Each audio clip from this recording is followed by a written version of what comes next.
there is a big misconception that we have grizzlies in California. A lot of people are confused about the types of bears we have, the types of bears in the world, how do you even tell them apart? So we're going to clear up some of that confusion today.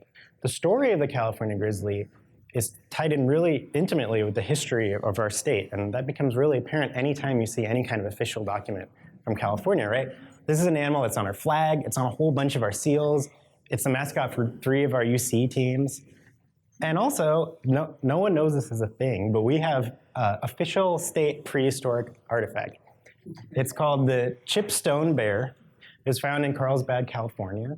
And it's dated at about 7,000 to 8,000 years old, which makes this one of the oldest examples of representational art in the Western United States. And it's of a grizzly bear. So if you can't tell. So clearly our relationship with this animal goes back to some of the very first people who came to this state. And today we're going to be talking not just about grizzlies, but about the history of our state, the people of our state. Because you can really tell California history through the eyes of the grizzly. And you can't really tell the story of the bear without the state and vice versa. A little bit of a local symbolism. Anyone in the Santa Clarita area, our local tribe, the Tataviam, the modern flag for the Tataviam tribe features a grizzly bear. And then one more bit of symbolism. So I'm wearing this shirt today, which is modeled after some sheet music for our official state song, which, by the way, was written by A.E. Frankenstein, which I think is kind of cool. And I got this shirt a couple of years ago because I love bears, I love California. I thought it was like really cool because it was from Urban Outfitters. And but once I started researching this topic, I stopped wearing this shirt because I thought it was really audacious to think that grizzly would be hugging California after what we've done to it. This is an animal that we put on, made a symbol of our state because we thought it represented our best qualities of majesty and dignity. And in the most undignified, unmajestic way possible, we eradicated it out of our state. And that brings us to our third reason, which is this is really a cautionary tale of what happens when fear and greed overcome the way that we feel about our natural surroundings and how we act towards our wildlife. We're going to see at the end of this presentation that there's still threats to the grizzly where they remain. And what happened here could definitely happen there. It could happen with any of our local wildlife. So a little roadmap for today. We're going to start talking about bears. We're going to talk about all bears, work our way down to the California grizzly so we really know who we're talking about. Then we're just going to go through time before people, Native American era, Spanish, Mexican, American, California. We'll talk briefly at the end about the grizzly today, the grizzly bear that remains today and where they are. And if we have time, we'll have some Q&A. I'll try to really rip through this thing. So I thought we could start with a little game. There are 8 extant species of bears in the world. So extant is the opposite of extinct. So 8 species that are alive today. And I thought we could see if maybe as a group, we could try to name all 8. So start shouting out names of bears and we'll see if we can name all. All right, hang on, all right, we've got brown bear. I heard polar bear. I heard Asiatic black bear. Teddy bear is not on there. Sun bear, hang on, let me get my. Sun bear, what else? Panda bear. Is a panda really a bear? It is really a bear. It is in the family Ursidae. Kodiak. All right, I heard Kodiak bear. Kodiak bear is actually, right, grizzly. Today we're talking about the grizzly, right? You'd think grizzly should be up there, but the grizzly bear is actually a subspecies of the brown bear. And we'll talk about that a little bit later, but it's a subspecies of that brown bear, Ursus arctos. Remember that name. We'll come back to it. Kodiak bear is also a subspecies of the brown bear. American black bear. Someone's been standing up. We've got 2 more. The golden bear, the Chicago bears. Any last guesses? Gobi? Are you thinking of maybe the koala bear's not a bear? All right, this is pretty good. When I did this presentation for just the docents, they also got 6, but they got a different 6, which was interesting. We missed, let's see here, we missed the spectacled bear and the sloth bear. Yeah. Uh, how many of these bears do we have in North America?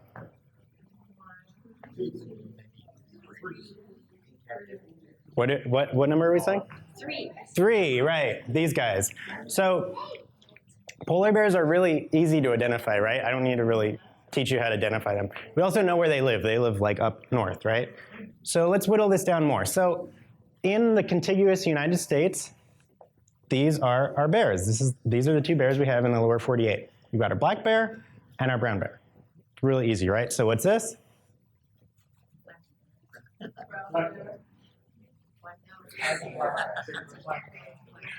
Right.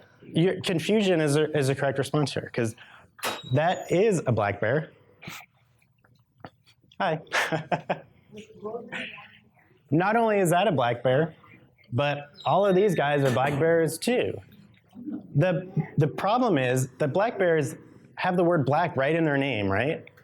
And so you have to call them a black bear, that's their name. But they come in a wide range of flavors. I mean, this is a brown colored black bear. This is a black colored black bear. This is a white colored black bear. It's kind of like how this isn't orange, but it's green, right? But we still have to call it an orange. It's a green colored orange. So if we can't tell the difference between a black bear and a brown bear by their colors, how can we tell them apart? Well, there's some key things you can look for. So one thing is, so remember a grizzly is a type of brown bear. Grizzlies are really made for digging. They're big diggers. They love to dig up roots and tubers and truffles and bugs and rodents. And so they've got this hump near their shoulders. And what that is a big bulk of muscle that allows them to really dig up that soil. They've also got these longer claws. Those, in addition to being like claws, are also helping them to dig up the soil. Compare that to the black bear's little claws. Black bears like to climb trees, so those little claws are helping them to climb trees. There's kind of a rule of thumb, or like a rule of claw, that if you can see the claws, it's probably a grizzly bear. And if you can see the claws, then, you know, if you've got other things to worry about. Too late. Yeah, too late. So there are some other things you can look for. So I find the ears helpful. Grizzlies have these little round ears, and black bears have these more prominent ears. Some other things, but those are the key things you can look for. So if we look to our taxidermy in the back of the room, we can see, yes, this is a grizzly bear. Unlike the other animals in our nature center, this one was hunted. It was donated to us by a hunter. It's a juvenile that comes from Alaska, so not a California grizzly. The hump isn't quite as pronounced because it's a taxidermy, so I don't think they really stuffed it that way, but we can definitely see those long claws, right? And if we look at the display, we've got grizzly bear, and underneath it says Ursus arctos horribilis. So if you remember high school biology, you remember that a scientific name usually has 2 words, right? A genus and a species. So we've got our genus Ursus, our species Arctos. If you remember from a minute ago, that's the brown bear, Ursus arctos. We've added a 3rd name here. And when you see a 3rd name, we're adding another layer of taxonomy. The scientists were like, that's not enough. We need to narrow this down even more and add another layer. So that we've created a subspecies beyond the species. So this subspecies, horribilis, is for the grizzly bear. That tells us that the grizzly bear is actually a subspecies of the brown bear. Some people say colloquially that they're called brown bears in Europe, sorry, and grizzly bears in the US, and that's kind of true, but when we're talking scientifically, the grizzly bear is a subspecies of the brown bear. It's a type of brown bear. So horribilis is quite a name, right? That comes from a naturalist named George Ord, and he was citing this quote that said, "He is the enemy of man and literally thirsts for human blood." And this kind of goes along with the name grizzly itself. Some people say it got the name grizzly bear because they've got grizzled fur, meaning the fur is a little lighter in the tips. But other people think the word grizzly comes from fearsome, like we would think of a grizzly murder, right? So a little bias in our nomenclature here. A grizzly bear, the horribilis bear, right? We're not going to talk all day about taxonomy. I just have to mention one more thing. Today we're talking about the California grizzly. So California grizzly, Ursus arctos californicus. So we've got our Ursus arctos, that's again the brown bear. But this time we've got a different subspecies, Californicus. What that means is that the California grizzly was a subspecies different than the American grizzly bear. That's important because it's not just that we had grizzly bears in California and then we pushed them all out and they were extirpated from the state, right? This is its own subspecies that is extinct. You will never see the California grizzly again. So, all right, let's dig into our history. Oh, but wait, there's more. So this is a short-faced bear. It lived in California during the Pleistocene, and you can find them now in the La Brea tar pits. They were very common, and I bring them up just to point out that there's a history of bears in California before the black bear and the brown bear. Okay, so grizzly bears once were very plentiful in California. They look more or less like our common grizzly bears today, but a little bit fuller. They averaged about 600 pounds. They could get as large as 1,200 pounds. And this is a map that shows their original distribution. And you'll notice that, so we've got these horizontal lines. That's all where you could find a grizzly way back then. We've also got these vertical lines, and that's showing where the original black bear territory was. And what you notice is this whole area here and way all down in Southern California is all grizzly territory. There's no black bears. And that's interesting for two reasons. One is when we read early accounts of the grizzly bear in this area, or when we read early accounts of bears in this area, we know that they're referring to the grizzly bear because that's all that they have. So it makes researching this topic much more easier. But additionally, today California is one of the largest populations of black bears. And you know that we can find them all over the state. Some of them were transplanted by humans into other areas, but overall we find that after the grizzly bear disappeared, the black bear was able to move into their habitats more and expand outwards into the areas that were being dominated by the grizzly bear. So put on your naturalist goggles, and when you look at this map, what do you think kind of diet the California grizzly had? What kind of things are it eating? Everything is correct. Good. that was a lot faster than I thought it'd be. So we know that California has a really wide range of terrains and habitats and plant communities, right? And the fact that the grizzly bear is found all throughout the state, pretty much everywhere except the deserts, means that it's not stuck just eating one thing, really, and stuck in one spot. It's able to adapt into all these different areas. It's a very generalist, very opportunistic eater. And the evidence backs that up. So this quote that the habit of cleaning up the carcasses of animals that washed ashore made the grizzlies the major beach sanitarians of early California. They were eating anything that washed up. Maybe that's why we always see them on California seals. Thanks. That's a new addition to this presentation. They were also angling with their paws in the river for fish. Black bear is the bear of the forest, while the grizzly is the bear of the chaparral. So chaparral is the thick brush that you see in our hillsides here that catches fire every summer. And they're up there eating all the good berries that are growing up there. They love the chaparral. And then they're eating just anything else, animals, plants, especially acorns. They love acorns. And there wasn't a lot of competition for them. The mountain lion was going after elk and deer a lot. Grizzly bears wouldn't really bother with that. They weren't quite as agile, and so they don't maybe go after a sick deer or a baby deer or something like that. But they also have a variety of plants in their diet than most of the herbivores around there. And so this generalist diet is really summed up by this quote, that it could graze like a deer or a cow, it could garner berry crops like a squirrel or robin, plow the soil for roots or bulbs, as well as insects, and reach to a height of 9 or 10 feet, well beyond the stretch of the tallest elk. For acorns or other tree crops, young grizzlies could climb into the trees, and the adults could walk up on large lowlands. And as they're doing all of this, they're giving back to their surroundings. They're providing a lot of important ecological services. So all that digging they're doing when they're digging up the roots and truffles and everything, scientists find that soil that's been disturbed by grizzlies, there's a wider variety of plants that are growing in those areas. In some areas where grizzlies are bringing fish back from the river into the forest, the fish they leave over, have left over are adding nitrogen to the soil, and that's helping to fertilize the forest. Of course, they're eating all those berries in the chaparral, so the seeds are going to come out the other side eventually, and they're really good at dispersing those seeds. they're creating trails through that thick brush, which they're able to do because of all that power, and so other animals are able to use those trails as well. And of course, as a keystone predator, they're helping to control the prey population. And they are the apex predator at this time. There's nothing else hunting them. So it's a really good time to be a grizzly. In fact, it said that the only animal that they dreaded was this guy.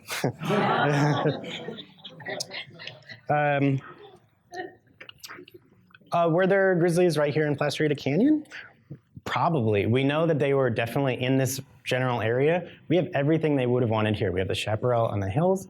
We've got oak woodlands with tons of acorns for them. We would have had a raging river going through as a water source. So I think it's safe to say there's probably a grizzly sitting right where you guys are today.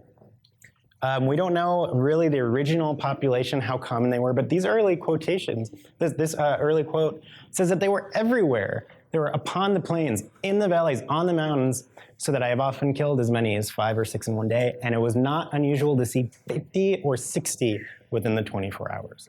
So imagine spending a day in California and seeing 60 grizzly bears. People started showing up in California around 17,000 BCE, and this is a map that shows the major tribal groups of California. And you can see that there's a lot jammed in here. We have one of the most diverse amount of cultural groups in California, in America. And even within each of these tribal groups, there's a nuanced culture from village to village. And I bring this up because it's very difficult to generalize about early Californians, especially when dealing with the grizzly, because of all these different cultural groups here.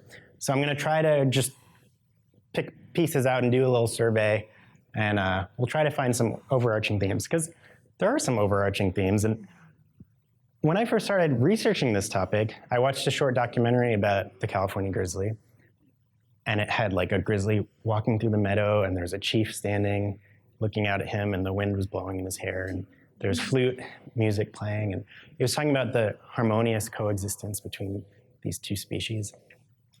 And so I was really shocked when I started researching this more and read quotes about how, for instance, the Pomo tribe believed that good people will go to heaven, but that the ghosts of the wicked Indians had to stay behind in the bodies of miserable and tormented grizzlies, forever roaming the wilderness to be hated and loathed by all who saw them. Or the grizzly was the Indians' hereditary enemy and the most evil and odious being of which they could conceive. So yes, there was a great respect for the grizzly, but they were also horrified of the grizzly. And I mean, look how they're drawing this thing. This looks like it's out of a horror movie, right? And they had good reason to be scared. The Native Americans had a very good understanding, a very good way of dealing with their natural surroundings. But the grizzly bear was one animal that if they had a surprise encounter with it, with relatively primitive weapons, there wasn't a lot they could do. And injuries and deaths were not uncommon.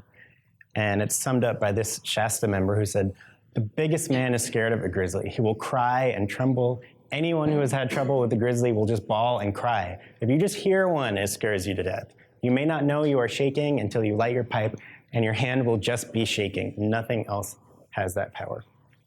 So as a result, many tribes were reluctant to hunt the grizzly. But some would do it, and they could do that by trapping and ambushing the bear, or maybe using a lot of arrows. A lot of times it was poisoned arrows. So a little survey of how certain tribes felt about hunting. So there were at least 5 tribes that ate the grizzly, and some considered the cubs to be a delicacy. Some tribes, such as the Uviatum, which is in the San Bernardino area, considered eating grizzly a taboo because the grizzly was a reincarnation of their ancestors. Or others believed that since the grizzly devoured people, that eating bears would be akin to cannibalism, and so they would not eat the bear. The Atsugewi would only eat one if it was known not to have killed a man, and you could tell if a bear had killed a man because when it was wounded, it would shield its eyes from the sun. Many tribes believe grizzlies were the first Indians, so they did not kill them, and the Monos were the only tribe known to hunt them for sport. So even if meat wasn't being used, they would still be using parts for other things. So some tribes would wear necklaces with a tusk on it to show off their heroic feat they had done. Other tribes would bury the dead in grizzly pelts. or maybe wear a grizzly pelt is for official status. The officials wear it as a sign of their status. And there's even a prehistoric dagger that was found carved out of a grizzly femur. And so there would be also rituals associated with killing the grizzly. And of course, they show up in myths too. And they explain things like thunder and lightning. But there's one myth in particular that I'd really like to share with you guys because I think it's really indicative of the way that many tribes felt about the grizzly. It comes from the Shasta tribe. So once upon a time, the chief of the sky spirits was sick of how cold it was living up in the sky, so he decided to make his home in Mount Shasta. He lit a big fire, and every time he threw a log on the fire, the earth would tremble and fire would come out of the mountain. He created all the animals, including Grizzly Bear, who was the biggest of all, and at that time, he could walk on 2 legs and he could speak language. One day, the chief's daughter wanted to see the ocean from the top of Mount Shasta, but the wind spirit caught her by the hair and dragged her down the mountain, where she was discovered by the grizzly mother, who brought her up with her own cubs. Years went by, and the daughter married the eldest grizzly cub, and they had many children who looked really weird. I mean, look at, you know. And so the grizzly mother was getting very old, and she decided she was going to go back up to the sky spirit and say, hey, your daughter's married and you've got grandkids. And at first he was like, that's great. And he went down, but when he saw that she had married a grizzly bear and we saw his really weird looking kids, he looked so sternly at the grizzly mother that she died instantly. And he turned to all the grizzly bears and he said, get down on your hands and knees. From this moment on, all grizzlies shall walk on 4 feet. You shall only stand to fight for your life, and you shall never talk again. You have wronged me. He grabbed his daughter and left Mount Shasta, and the fire never came out of the mountain again. And those weird-looking grandchildren dispersed throughout the country, and they became the very first people. Even though there was a great fear of the grizzly bear, many tribes believed that they were also closely related, that grizzlies and people were closely related. And it makes sense. I mean, the grizzly is very expressive. It's very intelligent. It can stand on 2 legs and fight like a man. Some tribes took this even further. They believed that you could actually communicate with the grizzly. So for instance, the Coahuila tribe believed that if you came across a grizzly on the trail, you could say, I am only looking for my food. You are human and understand me. Take my word and go away. And the grizzly bear would be like, okay. And he did. But this was a double-edged sword. There was a member who used his power to insult a grizzly bear, and he was subsequently killed by the bear. But in that story, he also threw a rock at the bear. So I think there's a little bit more going on there. And taking this even a step further, there are many tribes that believed grizzlies were actually just people in bear suits. That if you pulled off the fur of a bear, you would just find a person underneath. The Pomo believed this, for instance. And so one day, a guy was out with his friends, and he decided he was going to prove it. And so he was like, you see that bear over there? And they're like, yeah. And he was like, that's a guy in a bear suit. And they're like, no, it's not. And he was like, yeah, it is. Watch this, I'll prove it. So he walks up to the bear and he starts tugging on the bear fur. And, you know, it actually was a bear. So, you know, we can imagine how that story ends. The grizzly bear takes off into a spiritual realm also. We see a lot of grizzly shamans throughout the state. So a shaman is a spirit healer that can commune with the spirits of plants or animals and cure disease or maybe even inflict disease. And they're specialty shamans. And so one that we see a lot all over California is a grizzly shaman. Never a black bear shaman, always a grizzly shaman. But we also take off into this weird direction of a werebear, which is kind of like a werewolf, but a bear.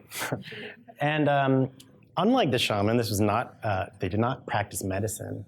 This was a nefarious vigilante warrior that was fierce and could not be killed or could come back to life. Sometimes by donning a bear skin, they would actually transmute into a grizzly bear. They would turn into a grizzly bear. Or sometimes, for some tribes, just wearing a grizzly pelt was enough to give them this power because grizzly skins were thought to have supernatural powers just on their own.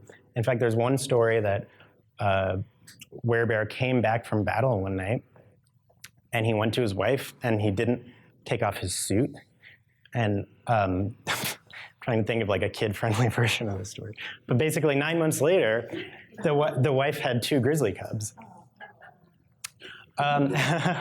So these suits would get very elaborate. And I'm not going to go through all these descriptions, but I'll point out my favorite one, which is that sometimes they carry around baskets of crushed manzanita seed and then just leave them behind them as grizzly droppings. So they would get really detailed in these. And it's described that encased in complete bearskin, his body wrapped with belts of beads serving as armor, and with a horn dagger concealed on him, this nefarious being roamed the hills in search of his human prey, not sparing even people of his own town, if he owed them the least grudge, or if their spoliation seemed sufficiently profitable. So probably it was enough just to wear a bearskin to really terrify other tribes, because this was such a feared animal. And stories just got kind of exaggerated out of there. Or maybe they saw an actual grizzly wreaking havoc in their town, and they thought that can't possibly be an animal, that must be a man in some kind of suit. Because we've never actually found a complete werebear suit. So moving right along to 1602, the Spanish send Sebastian Vizcaíno to explore the coast of California. And he does things like just claims San Diego for Spain and claims Monterey and blah, blah, blah. But more importantly, this is our first written account of grizzly bears, of California grizzly bears. So he spots them near Monterey off the coast, digging into a whale carcass that had washed ashore. The Spanish don't really do anything with Alta California for about 160 years. It's not till 1769 that Gaspar de Portola goes on his expedition by foot up the coast of California, which we remember from school is what would eventually start the mission system in California. And this expedition did come across the California grizzly. The first time they came across one, they shot it once and it died, and they ate it, and they were like, eh. And so then a while later, they come across another grizzly, and they're like, I guess we're having this for dinner now. And they shoot it again, and it stands up.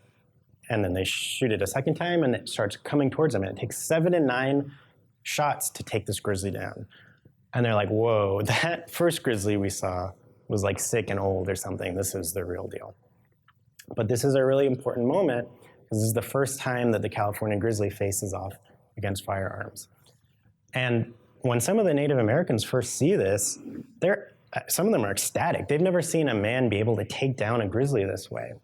This group on their expedition is offered by one of the tribes as a gift, a bear cub. And they refuse it. They're like, we've seen what these things grow up into. But this is a really interesting anecdote from this expedition, because it suggests that some tribes were taming bears, which we don't have a lot of evidence for. Eventually, the 21 missions are set up in California, and some of them don't do that well early on. In fact, in 1772, this one, and at least some other ones, had a severe food shortage. And a group of men go out and they start hunting grizzlies and sending back jerked meat to this mission. And from May to August of that year, those settlers ate almost nothing else but grizzly meat. And it's actually the grizzly bear that got these missions, some of them, through these hard times. And eventually, the missions did become very prosperous. And the grizzly bear is used to owning California. So he walks by these missions and he's like, that's new, what is this?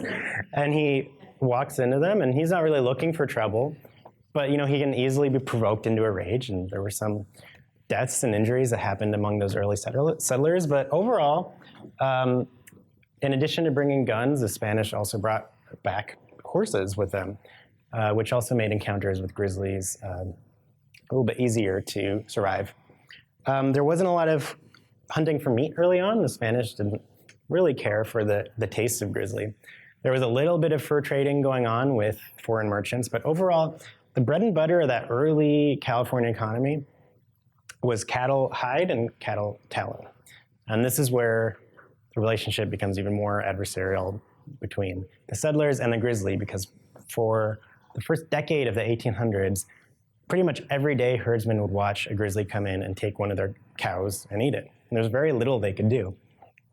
I mentioned that the grizzlies didn't really go after deer and elk that much, but now all of a sudden, these cows start showing up, and they've got this slow, fatty, kind of unaware food source, and it's just a buffet showing up. And they find out that if the grizzlies find out if they go into tall grass and they stick their legs up out of the grass and they just start rocking back and forth like this, that cows are really curious. And they'll look over and I'm like, what is that? And they'll start walking towards it, and the grizzly's just like, doo-doo-doo. And the cow will walk right up to the grizzly and be like, what are you? And he'll be like, I'm a grizzly, and I'm killing you and eating you now. And so as real quick, a little art side note.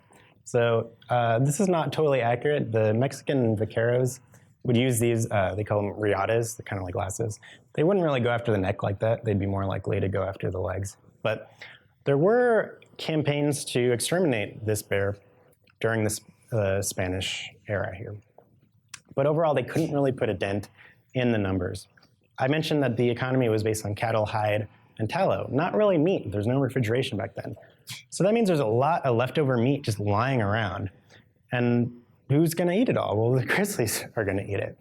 Spanish are also going on deer hunts and leaving a lot of leftover deer lying around for the grizzlies to eat. They're culling wild horses to protect grazing land for their cattle. They kill thousands of wild horses and just leave them there for the grizzlies to devour.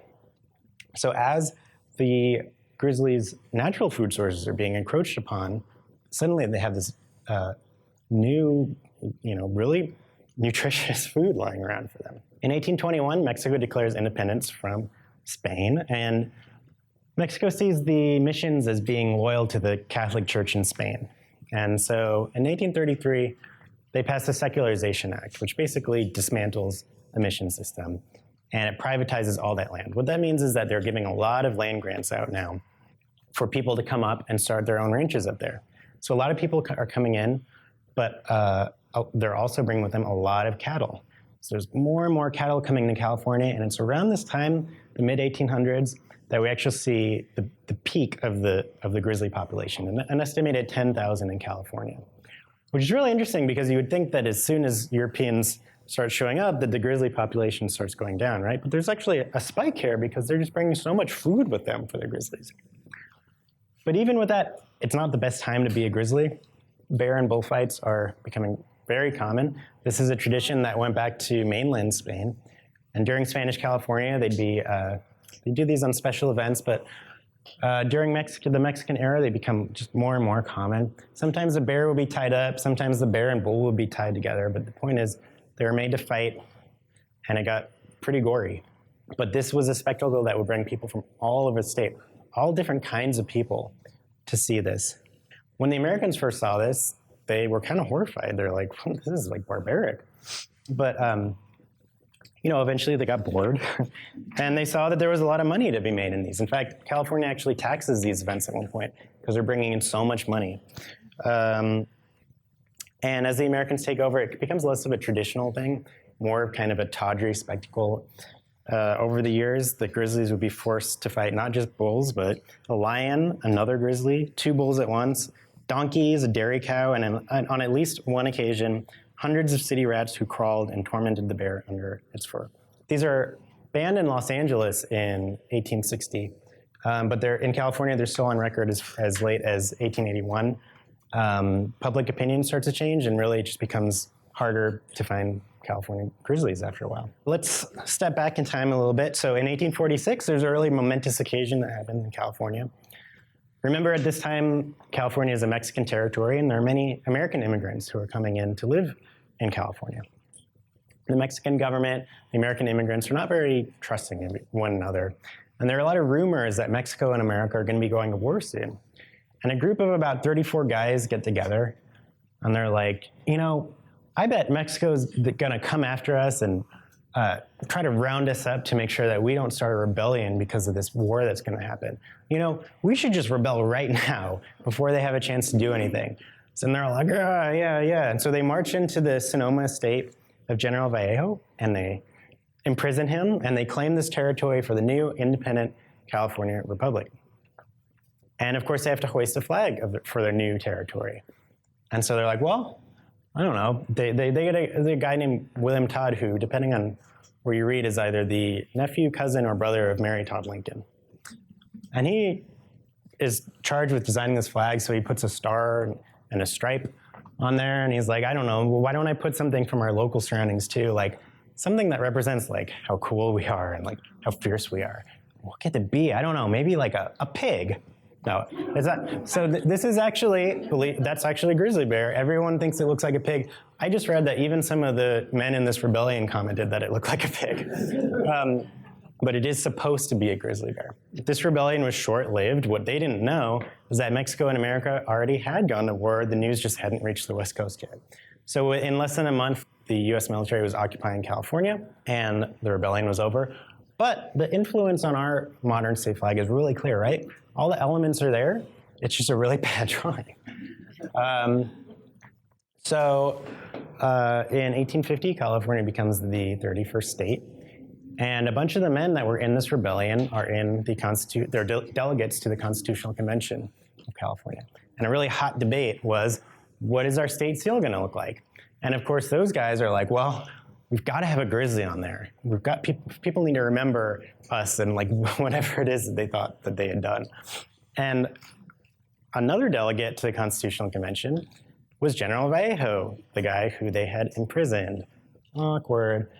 So he said, yeah, we can put a grizzly bear on there, but he's got to be restrained by Mexican vaqueros. And so this debate went back and forth about what to put on there. Ultimately, they did decide to put a grizzly bear, which is what this monster down here is. And our seal, I mean, we can see it's gone through at least 4 redesigns, but the grizzly bear still remains on our seal. And that brings us to the American era. So for the sake of time, I'm not going to talk a lot about Grizzly Adams. I just want to point out that he was a guy that tamed California grizzlies. He displayed them at his menagerie in San Francisco. He traveled with them in his Wild West shows, ultimately sold them to P.T. Barnum. And yes, he did have a beard. We know from school and everything that after statehood, the population in California really begins to skyrocket, largely as a result of the gold rush. What docents here at Placerita know is that the very first documented discovery of gold in California happened right here in Placerita Canyon as depicted on our mural. So miners are killing and eating the grizzly bear. Mountain men are coming over and killing and eating the grizzly bear. You start to see, in fact, the Donner Party at one point kills a grizzly bear to fend off their starvation, which we know only went so far. And you start to see grizzly meat show up in fancy restaurants, grizzly steak and grizzly bacon. When President McKinley visits San Francisco for a fancy event, he's actually served California grizzly bear ice cream. We don't know what the ingredients were. And the grizzlies are also being turned into beds and rugs and even boots. And bear fat yields a lot of oil. So bear oil is being used for cooking. And it's also being used for hair pomade, which I really think is like the grossest part of this whole story, that people were slicking their hair back with bear oil.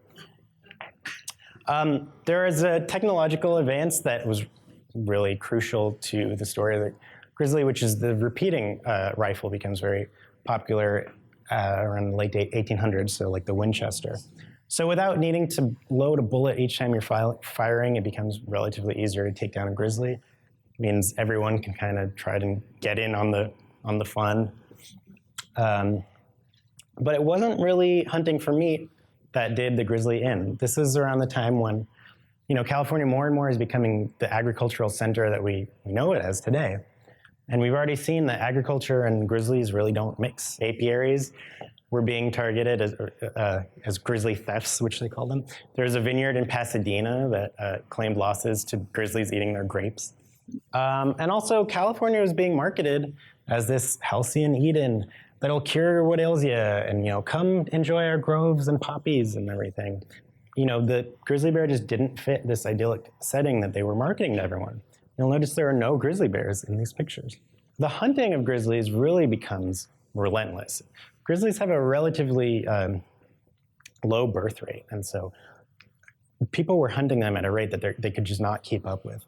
As this quote says, "Few animals have suffered more from persistent and relentless warfare waged by man than this formidable bear." In addition to hunting them like crazy, they were catching them in steel traps, and they were poisoning them with strychnine. Real quick, there's sort of a famous bear that's worth mentioning. So in 1889, William Randolph Hearst, who is the big newspaper man, he runs the San Francisco Examiner, decides that he wants to present a California grizzly to his city of San Francisco, partly because he thinks they're going extinct, but more really as publicity stunt. So he sends this guy, Alan Kelly, who really doesn't know what he's doing. I mean, like, look at him. He's just like, he's never done this before. And he has a really hard time finding grizzly. And so he hears that one was just captured in Mount Gleason, which is actually in the Angeles forest, not even 20 miles from where we are today. And he goes and he purchases the bear, and they transport this bear, which they name Monarch, back to San Francisco, where for the rest of his sort of sad life, he's put on display at Golden Gate Park. Monarch would eventually become the anatomical model of our modern flag. But even before that, he becomes an important symbol because Monarch survives the 1906 earthquake and fire of San Francisco. And so he's used as a symbol of the recovery, the rejuvenation of San Francisco, the undaunted bear, resilient against the arrows of earthquake, fire, and famine. And he's a very popular symbol during this time for San Francisco. In 1915, he's also used as a symbol for the Pan-Pacific Expo, which was a really important event in reestablishing San Francisco as, as a city after this catastrophe had happened. But even as a symbol of resilience, the real grizzly bear could only be so resilient. As early as the mid-1800s, there are articles predicting the extinction of this animal. And these articles aren't really a call to action. They're just kind of lamenting the inevitable demise of this animal. And even I found this article in 1912 that says the grizzly is nearly extinct, and rightly so. And we have to remember that this is really only the nascent period of the modern conservation movement. People like John Muir. We still have this leftover idea from Manifest Destiny that wild lands are to be liberated from the wilderness by civilization, that there's good fauna and there's bad fauna. And we know what category the grizzly was falling into, right? So when we talk about the last of the grizzlies, there's kind of three ways to think of it. The last confirmed killing of a California grizzly, so the last one that we saw its body was in 1908 in Orange County. I found this article about it, and it's in the sports section of the LA Times, so also gives you an idea of how we were viewing this at the time. In 1911, Monarch, who we just talked about, was euthanized, so he's the last captive California grizzly to die. And in 1924, we have the last confirmed sighting of a California grizzly, which took place in Sequoia National Park. And 1924 is the year of extinction for the California grizzly. So in 1911, the same year that Monarch dies, California also adopts the bear flag as its official flag. And if you've ever tried to draw this flag, it's a challenge, right? And for a long time, there are lots of different versions of this flag floating around, even in for official purposes. It's not until 1953 that we finally sit and standardize what this flag is going to look like. And that's 1953 is also the year that we make California grizzly the official state animal of California. So we come back to kind of what we started talking about, which is that even after trapping this animal, making it fight bulls and all these other animals, shooting it relentlessly, poisoning it, we're still able to look at it and say, we should put that on our flag. It really represents our best qualities. It's a strange dichotomy that when the California grizzly is a symbol for us, it's this noble monarch. But when the grizzly is just a grizzly, it's a horrible villain, not fit for our world. I want to talk really briefly about the grizzly today. So in 1850, this orange area on the map is where you could find a grizzly. And today, you have to go to one of these purple areas to find a grizzly.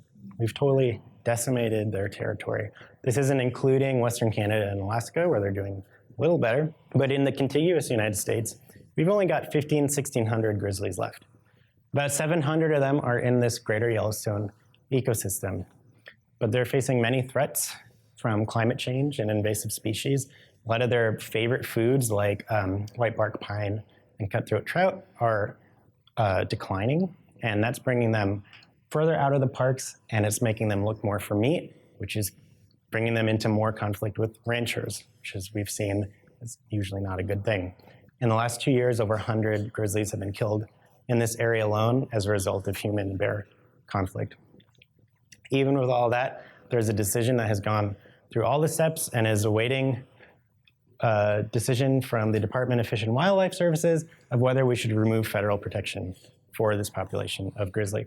The good news, and by the way, if that happens, power goes back to the states who would almost certainly open them up to trophy hunting and exploitation of their habitats.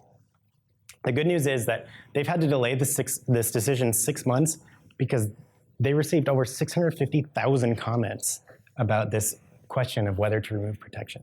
So there's a lot of public interest, and it's really exciting to see that, it's a reminder that you guys have a voice in these decisions of how we deal with our wildlife. Now, at the same time that that's happening, Center for Biological Diversity is questioning whether we should introduce grizzlies back into California. There's also an attempt to try to beef up the population in Washington, which they're not even really sure if there's still grizzlies in Washington. They haven't been seen, and depending on where you're looking, either anywhere between 5 and 20 years. And if there are any up there, it's less than 10. The last thing I want to talk about is that grizzlies get a really bad rap in our media. In books, magazines, movies, TV shows, commercials, even the news, I found this article that said, hikers survived terrifying encounter with a grizzly bear. And when you read the article, that terrifying encounter was, we saw him take a poop and go for a swim. So there's this sensationalized image we have of the grizzly bear. Now, are grizzlies potentially dangerous? Of course they are. Please don't take a selfie with the grizzly in Yellowstone. If they feel threatened, if they feel that their cubs are threatened, if they feel their food is threatened, they will attack defensively. Are grizzlies predatory man-eaters? Do they actively go out hunting people for the purposes of killing them and eating them? Those instances are extremely rare. In the cases where that's happened, the bear was found to be sick, or there's been a complete depletion of their natural food sources. So be aware of the image that you're seeing of the grizzly, because once you start to notice this, you'll see it in places that you might have not seen it before. So I mentioned that our taxidermy came from a hunter. And you can tell, right? This is how hunters pose their taxidermy. They want everyone to know that they took down a ferocious beast that was about to eat them for breakfast. You never really see a hunter pose his taxidermy like this, even though this is what grizzlies spend most of their day looking like. It usually goes something like this. And so, be aware of the image that you are seeing of the grizzly. I bring this up because when we have this image constantly being fed to us, we risk having a public perception of this animal that is very similar to the one based on fear that we saw was so detrimental to the way that we dealt with it here in California. And remember that this animal is not our enemy. Don't focus on the fear aspect. This is an amazing animal. It's very important to its ecosystem, and it faces many threats and challenges, and we should respect it and protect it.